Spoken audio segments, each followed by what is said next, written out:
ሰላም በያላችሁበት የተከበራችሁ ተመልካቾች አጋራችንን እናመሰግናለን። ወደ ቀዳሚው ዘገባ አልፋለሁ። በዞኑ የሚገኙ ማዕድናትን ጥራትና ክምችት በማጥናት ለማህበረሰቡ እንዲጠቅሙ ለማድረግ እየሰራ መሆኑን የደቡብ ወሎ ዞን ማዕድን ልማት መምሪያ አስታወቀ። መምሪያው በበጀት ዓመቱ ከኦፓልና ድንጋይ ከሰል የተሻለ የውጭ ምንዛሬ ለማስገኘት እቅድ መያዙም ተጠቅሷል። አድኖ ማርቆስ በአማራ ክልል አይነትና መጠኑ ቢለያይ እንጂ የማዕድን ሀብት የማይገኝበት አካባቢ እንደሌለ ይገለጻል። ሰፊ የማዕድን ጸጋ እንደሚገኝበት በሚጠቀሰው ደቡብ ወሎ ዞን ደግሞ እስካሁን ነዳጅና ኦፓልን ጨምሮ 33 የሚጠጉ ማዕድናት እንደሚገኙ በጥናት መረጋገጣቸውን የዞኑ ማዕድን ሀብት ልማት መምሪያ ኃላፊ አቶ መሐመድ አበባው ገልጸዋል። ደቡብ ወሎ አሁን ባለው ተጨባጭ ሁኔታ ወደ 33 አይነት ማዕድናት ለይተን የያዝንበት ሁኔታ ነው ያለው።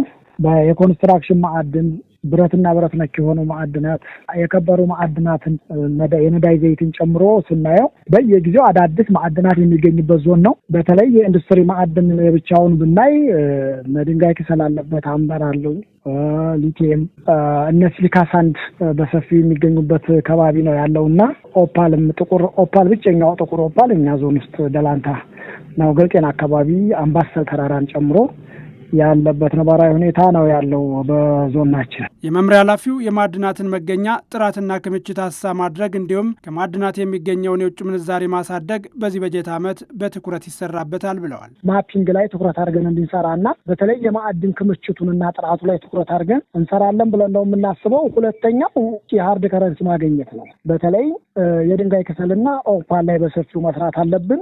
ቢቻል የሳብስቲሽን ምርት ግራናይት ላይ እንጀምራለን ብለን ነው ያቀርነው። ስለዚህ ከዚህ አንጻር በተለይ ከኦፓል እንደኛ ያቀርነው 3,586,709 የኤስአይዲ ዘንድሮ ሃርድ ከረንሲ እናገኛለን ብለን አቅደናል። በዞኑ ማዕድናትን ለማውጣት ፈቃድ የወሰዱ ባለሀብቶች የሚያነሷቸውና የዞኑን ማዕድን በአግባቡ ለማልማትና ለመጠቀም እንቅፋት የሆኑ ችግሮችን ለመፍታት እየተሰራ እንደሆነም መምሪያ ኃላፊው አቶ መሐመድ ተናግረዋል። ፈቃድ የሰጠናቸው ባለሀብቶች ፈጥነው ወደ ስራ ለመግባት መሰረታዊ ችግር እንዳለ ገምግመናል። ሁለተኛ መሰረታዊ ችግር ብለን ያጋጠምነው በተለይ የብድር ስርዓቱ ፋይናንሲንግ ፕሮብሌም አጋጥሟል። ከብድር ከሚያቀርቡ የፋይናንስ ተቋማት ጋር ፍጥነት የለውም፣ የዘገየ ነው ብሎ ባለሀብቱ ወሮ ያቀርባል እና የኃይል እጥረት፣ እነዚህ መሰረታዊ ችግሮች አሉብን ብለን ነው ያየነው። ለዚህ መፍትሄ ሊሆን የሚችለው አሁንም ቢሆን እነዚህ ተቋማቶች ጋር በቅርብ እየተገናኙ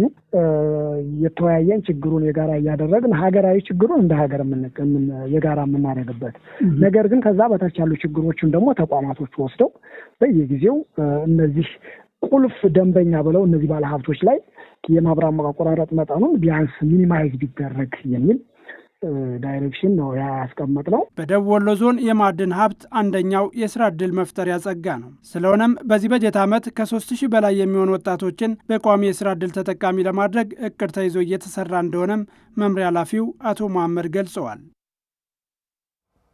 ቡናን በስፋት በማልማት ኢኮኖሚያዊ ተጠቃሚነታቸውን እያረጋገጡ መሆኑን በአዊ ብሔረሰብ አስተዳደር የባንጃ ወረዳ አርሶ አደሮች ተናገሩ። የብሔረሰብ አስተዳደሩ ግብርና መምሪያ በበኩሉ በተያዘው የምርት ዘመን ከ20,000 ኩንታል በላይ ቡና ለማዕከላዊ ገበያ ለማቅረብ እየሰራ መሆኑን አስታውቋል። ሳሙኤል አማረ አቶ እንዳለው አያሌውና አዳና ኃይሉ በአዊ ብሔረሰብ አስተዳደር ባንጃ ወረዳ ሰንቀሳ ቀበሌ ቡና አምራች አርሶ አደሮች ናቸው።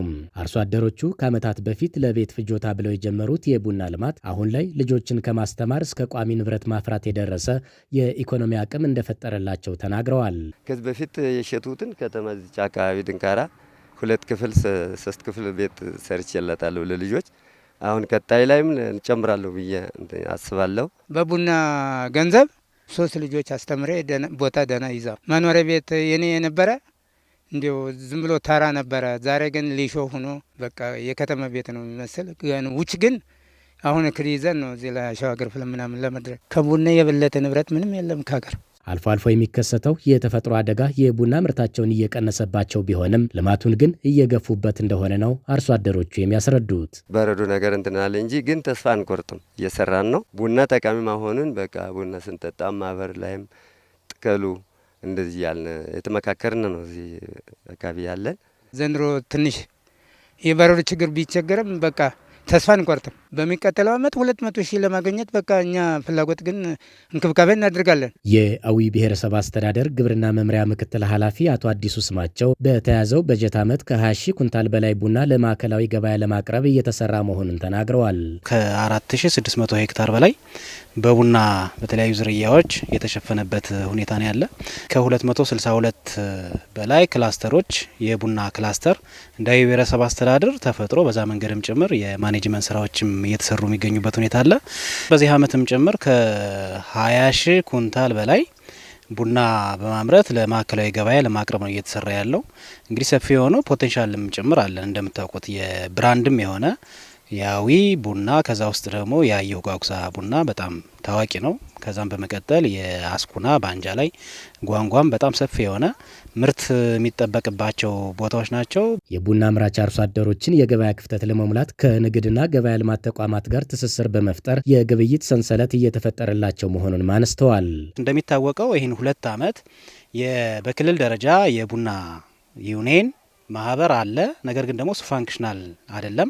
ነገር ግን ደግሞ በአካባቢ ያሉ መሰረታዊ ማህበር በቡና ላይ የተደራጁ ማህበሮች አሉ። እነሱን ውጤታማ በማድረግ ከአርሶ አደሩ ወይም ከአባላት እየገዙ ለማዕከላዊ ገበያ እና በአካባቢ ገበያም ጭምር እያቀረቡ የሚሸጡበትን የግብይት ሰንሰለቱንም ጭምር ከመንግስት ጋር በማቀናጀት ስራዎች እንዲሰሩ እየሰራን ያለንበት ሁኔታ ነው የምንገኘው።